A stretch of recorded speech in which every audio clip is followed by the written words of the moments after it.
So hello students, मैं लेके आ गया हूँ आपके लिए मोस्ट इम्पॉर्टेंट क्वेश्चन आरजीपीवी 2024 के लिए, जो है बेसिक सिविल एंड मैकेनिक्स का, जो कि आपका पेपर होने वाला है 3 दिनों के बाद। अभी तक आपने इस चैनल को सब्सक्राइब नहीं किया है तो प्लीज़ सब्सक्राइब करें, लाइक करें और ज़्यादा से ज़्यादा शेयर करें। सो चलिए हम देखते हैं बिना टाइम वेस्ट किए हुए हमारे क्वेश्चंस।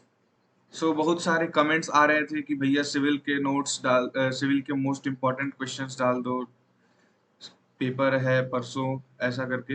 तो आपके लिए मैं लेके आ गया हूँ सिविल इंजीनियरिंग एंड मैकेनिक्स का इम्पोर्टेंट क्वेश्चंस। सो मैं आपको ये ऊपर ऊपर से कुछ क्वेश्चंस दे रहा हूँ और कुछ टॉपिक्स मान लीजिए दे रहा हूँ, लेकिन आपको गो थ्रू सारे टॉपिक्स एक बार कर लेना है, क्योंकि ज़्यादा से ज़्यादा अगर पेपर अगर हार्ड बनाने का एग्जामिनर सोचेगा तो आपको ज़्यादा से ज़्यादा न्यूमेरिकल देने के लिए सोचेगा। ठीक है। सो चलिए देखते हैं सिविल इंजीनियरिंग में क्या, इसमें दो पार्ट्स हमने बांट दिया है, एक सिविल इंजीनियरिंग में और एक मैकेनिक्स में। ठीक है। सिविल इंजीनियरिंग में जो टॉपिक्स हैं या क्वेश्चन कह लो, तो वो है हमारे, पहला जो है वो बिल्डिंग मटेरियल्स है।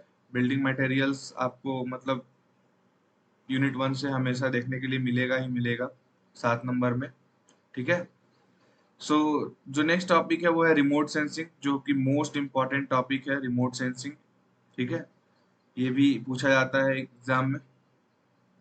फिर है हमारा एलिमेंट्स ऑफ बिल्डिंग कंस्ट्रक्शन, कि बिल्डिंग कंस्ट्रक्शन से क्या क्या एलिमेंट हो सकते हैं, वो आपको 7 नंबर में पूछा जा सकता है।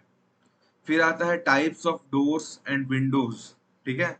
मतलब कि विंडोज के और डोर्स के कितने टाइप्स होते हैं वो, और फुटिंग और उसके टाइप्स को देख लेना आप एक बार। इसमें से भी एक क्वेश्चन आता है। ठीक है। इन दोनों में से कोई एक क्वेश्चन आ सकता है 7 नंबर में। फिर है आपका रेसिप्रोकल लेवलिंग, रेसिप्रोकल लेवलिंग हो गया। फिर है आपका 2D मेथड, 2D मेथड हो गया कि कैसे हम 2D मेथड से किसी प्रॉब्लम को सॉल्व करते हैं, या 2D मेथड एक टॉपिक है जो कि आपको देख लेना है। ठीक है।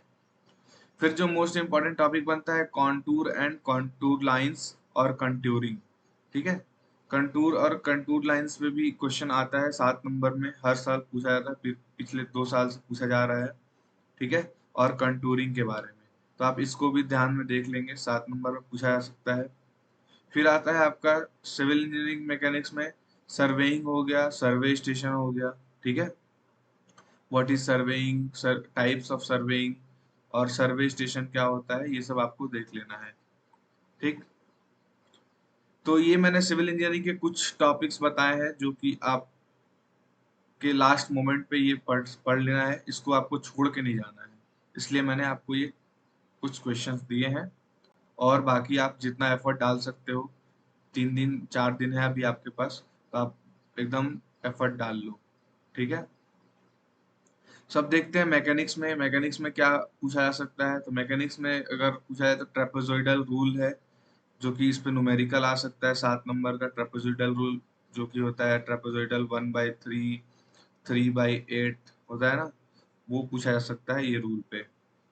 फिर आपका बॉस नोटेशन, ये भी मोस्ट इम्पॉर्टेंट टॉपिक है, क्वेश्चन कह लो। लामीज थ्योरम है, ये भी इम्पॉर्टेंट क्वेश्चन है।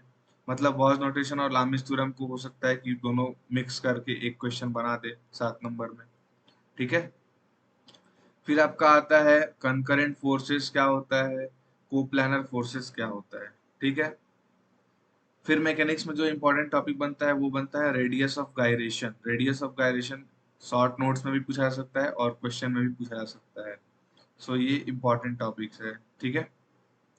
फिर है फ्री बॉडी डायग्राम, आपको फ्री बॉडी डायग्राम पूछा सकता है कि what is free body diagram, या किसी भी आपको कोई भी डायग्राम दे देगा, उसका बोलेगा कि आपको फ्री बॉडी डायग्राम इसका बनाना है। ठीक है। फिर है आपका forces and inertia. Forces and inertia आप लोगों ने 11th क्लास में पढ़ा होगा। सो इसमें आपको 11th क्लास के जो बेसिक बेसिक होते हैं वो कोई डायग्राम दे देंगे और उसमें पूछेंगे कि फोर्सेस बताओ और इनर्शिया बताओ क्या क्या होता है, वो फार्मूला से आप देख लेंगे और उसको सॉल्व कर लेंगे। ठीक है। फिर जो मैकेनिक्स का जो मोस्ट इम्पोर्टेंट टॉपिक है वो होता है ट्रस। ट्रस जो है वो हर साल आरजीपीवी का फेमस क्वेश्चन है, ये आपको आता ही आता है। सो आप इसको देख लेंगे एक बार बढ़िया से विथ डायग्राम। ठीक है। फिर है आपका डंपिंग लेवल क्या होता है वो देख लेंगे। और फिर लास्ट जो है वो है सैलो एंड डीप फाउंडेशन, ठीक है। सैलो एंड डीप फाउंडेशन भी पूछा सकता है, 7 नंबर में भी पूछा सकता है, और सैलो डीप फाउंडेशन और डंपिंग लेवल को मिला के 14 नंबर में भी पूछा जा सकता है, ठीक है। सो ये मैंने आपको दे दिया है, कुछ टॉपिक्स कह लो या कुछ क्वेश्चंस देख लो कि इसको लास्ट मोमेंट पे आपको एकदम पढ़ के जाना ही जाना है, इन सारे टॉपिक्स को या क्वेश्चंस को आपको छोड़ के नहीं जाना है। और सिविल इंजीनियरिंग में आपको ज़्यादा से ज़्यादा एक बार न्यूमेरिकल भी आ सकता है, अगर ज़्यादा हार्ड पेपर अगर एग्जामिनर बनाने के लिए कोशिश करेगा तो ज़्यादा से ज़्यादा न्यूमेरिकल आपको देगा। सो न्यूमेरिकल आप एक भी छोड़ के नहीं जाएंगे, ठीक है। और आप सारे टॉपिक्स को एक बार ये गो थ्रू कर लेंगे और बढ़िया से जो भी आप बनाते हो ना उसको विथ डायग्राम बनाने की कोशिश करो, और जितना डायग्राम बनाओगे उतना ज़्यादा आपके मार्क्सेस अच्छे आएंगे, ठीक है। सो अगर ये आपको वीडियो अच्छा लगा हो तो प्लीज़ लाइक करें, शेयर करें। Thank you.